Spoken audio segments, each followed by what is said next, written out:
नाजरीन, ये है उर्दू पॉइंट और आप देख रहे हैं न्यूज़ शो रामीन सैयद के साथ। सुप्रीम कोर्ट में पनामा केस के फैसले पर अमल दरामद और पनामा केस पर JIT की तश्कील के फैसले से मुतालिक बेंच की समाअत हुई। JIT की तश्कील से मुतालिक समाअत जस्टिस एजाज अफजल की सरबराही में 2 रुकनी बेंच ने की, जिसमें अदालत ने स्टेट बैंक और SECP की जानिब से JIT के लिए भिजवाए गए नामों को मुस्तरद कर दिया। अदालत का कहना था कि इदारों की जानिब से भिजवाए गए नाम JIT के फैसले पर पूरा नहीं उतरते। अदालत ने गवर्नर स्टेट बैंक और चेयरमैन SECP को ज़ाती हैसियत में अदालत पेश होने का हुक्म जारी करते हुए कहा कि JIT के लिए 18वीं ग्रेड और सीनियर अफसरान को साथ लाएं। मजीद बरा अदालत ने JIT के लिए इदारों से 18वीं ग्रेड से सीनियर अफसरान के नामों की फहरिस्त भी तलब कर ली है। अदालत ने हिदायत की कि तमाम अफसरान की फहरिस्त कल 11:30 बजे से कबल जमा करवाएं। जस्टिस एजाज अफजल ने कहा कि हम शफाफ और गैर जानिबदाराना तहकीकात चाहते हैं। जस्टिस अजमत सईद ने भी समाअत के दौरान कहा कि हमारे साथ खेल मत खेलें, फहरिस्त जमा करवाएं, जिसके बाद JIT के लिए अफसरान का इंतखाब हम खुद करेंगे। शामिल करते हैं कुछ बैनुल-अक़वामी खबरें। नाज़रीन, अक़वाम मुत्तहिदा के इदारे यूनेस्को ने बैतुल मुक़द्दस शहर पर इसराइली इक़्तिदार को कब्ज़ा करार दे दिया। करारदाद के हक़ में 22 जबकि मुखालिफत में 10 वोट आए। इसराइल ने यूनेस्को को शदीद तनकीद का निशाना बनाते हुए करारदाद को शर्मनाक करार दिया है। अक़वाम मुत्तहिदा के इदारा बराए साइंस, तालीम और सक़ाफ़त यूनेस्को ने मक़बूज़ा बैतुल मुक़द्दस के बारे में इसराइल की गासिबाना पॉलिसियों पर तनकीद करते हुए उसके खिलाफ एक करारदाद मंजूर की थी। करारदाद में जोर दिया गया था कि इसराइल बैतुल मुक़द्दस शहर पर मुकम्मल इख्तियार नहीं रखता, क्योंकि ये एक मकबूजा शहर है और इस सिलसिले में इसराइली हुकूमत के तमाम इक़दामात को गैर मौसर करार दिया जाए। 22 रुकने मुल्क ने इस करारदाद के हक में राय दी, 10 ने मुखालिफत की और 26 रुकन राय शुमारी से गैर हाजिर थे। दूसरी जानिब यूनेस्को में इसराइली मंदूब ने इस करारदाद पर यूनेस्को को शदीद तनकीद का निशाना बनाया। इसराइली वज़ीर आज़म ने करारदाद को हक़ाइक़ के बरखिलाफ और शर्मनाक करार दे दिया।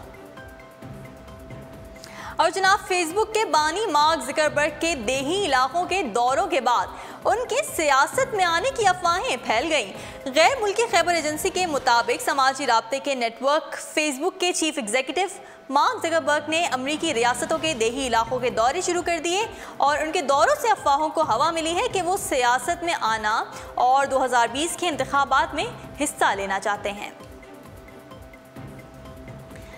दुश्वार गुजार इलाके चित्राल की एक वादी में जहां जदीद दुनिया की कोई सहूलत मैसर नहीं, एक ऐसा चिराग रोशन है जो कि इस वादी के कमसिन फूलों को इल्म के नूर से मुनव्वर कर रहा है।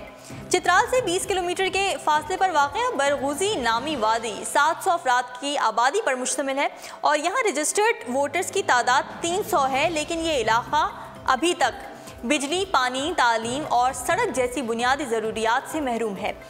इस वादी में हुकूमत की तरफ से कई साल कबल महज एक पुल तामीर किया गया था, जिसकी हालत इंतहाई खस्ता है और तालीम के नाम पर महज एक उस्ताद यहाँ मुकर्रर किया गया है। मस्जिद में कायम इस मकतब स्कूल में तैनात उस्ताद किसी भी सरकारी ओहदे पर फाइज शख्स के लिए मशले राह है, जो कि इंतहाई कलील तनख्वाह में भी किसी भी किस्म की सहूलियात के बगैर उस गाँव के बच्चों को तालीम के जेवर से आरास्ता करने के मिशन में मसरूफ़ है। मकतब स्कूल में कुल 34 तालिब-इल्म ज़ेर तालीम हैं, जिनमें बच्चे और बच्चियां दोनों शामिल हैं। स्कूल में तीसरी जमात तक की तालीम मुहैया की जा रही है, जो जहालत और पसमानदगी के इस अंधेरे में एक चिराग किसी हैसियत रखती है। वादी बरगुज़ी में किसी भी किस्म की सहूलियात मैसर नहीं है। गैर सरकारी इदारे की ताउन से यहाँ एक पंचक्की लगाई गई थी जो पूरे इलाके के लोगों का आटा पीसती है।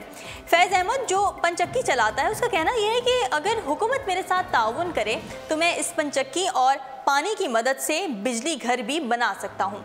पंचक्की के लिए दरकार पानी काफ़ी बुलंदी से पाइप के जरिए लाया गया है, जो कि एक टरबाइन को बासानी से चला सकता है। अब यहाँ ये बात याद रहे कि ये वादी सैलाब में रेश बिजली घर तबाह हो जाने के बाद पिछले 2 सालों से बिजली जैसी बुनियादी सहूलत से मुकम्मल तौर पर महरूम है।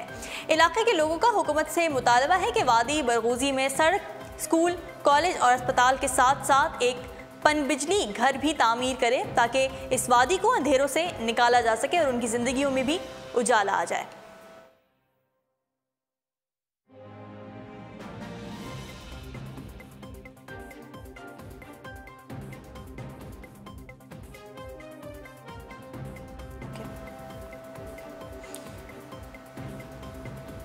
जी नाज़रीन, कोक स्टूडियो के गाने आफरीन आफरीन से शोहरत की बुलंदियों पर पहुंचने वाली गुलकारा मोमना मुस्तहसन ने PIA की परवाज़ का ऐलान इंतहाई महारत के साथ करके सबको हैरान कर दिया। आइए आपको इसकी वीडियो दिखाते हैं।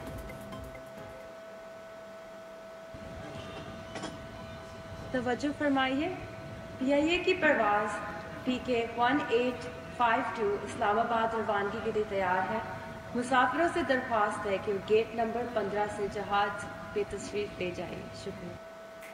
जी नाज़रीन, मुख्तसर अरसे में शोहरत की बुलंदियों को छूने वाली गुलकारा मोमना मुस्तहसन का नया रूप उस वक्त सामने आया जब वो लाहौर एयरपोर्ट पर PIA की परवाज़ के लिए ऐलान करती हुई दिखाई दी। इंटरनेट पर वायरल होने वाली वीडियो जो मैंने अभी आपको दिखाई, इसमें देखा जा सकता है कि गुलकारा अपनी खूबसूरत मुस्कुराहट के साथ मुसाफिरों को आगाह कर रही हैं कि PIA की परवाज़ PK 1852 इस्लामाबाद रवानगी के लिए तैयार है। मुसाफिरों से दरख्वास्त है कि वो गेट नंबर 15 से जहाज़ में तशरीफ़ ले जाएं।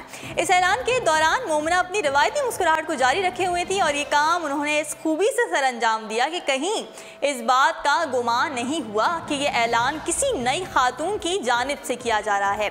PIA की इंतज़ामिया की जानिब से इस ज़मन में कोई बयान सामने नहीं आया कि उन्होंने मोमना को बाकायदा नौकरी दी है या फिर ये ऐलान सिर्फ एक बार ही करवाया गया है। और यहाँ ये बात भी याद रहे कि कोक स्टूडियो में राहत फ़तेह अली खान के साथ आफरी आफरी गाना गाने वाली गुलकारा ने बहुत कम अरसे में शोहरत की बुलंदियों को छुआ और वो लाखों लोगों के दिलों पर राज करने लगी। जी अगली खबर शामिल करेंगे बॉलीवुड से। नाज़रीन, बॉलीवुड पहलवान आमिर खान ने नई फिल्म के लिए नया रूप धारने की तैयारी कर ली। फिल्म ठग्स ऑफ हिंदुस्तान के लिए नाक छिदवाली हर किरदार को अपने अंदाज में करने का फन सिर्फ आमिर खान ही को आता है।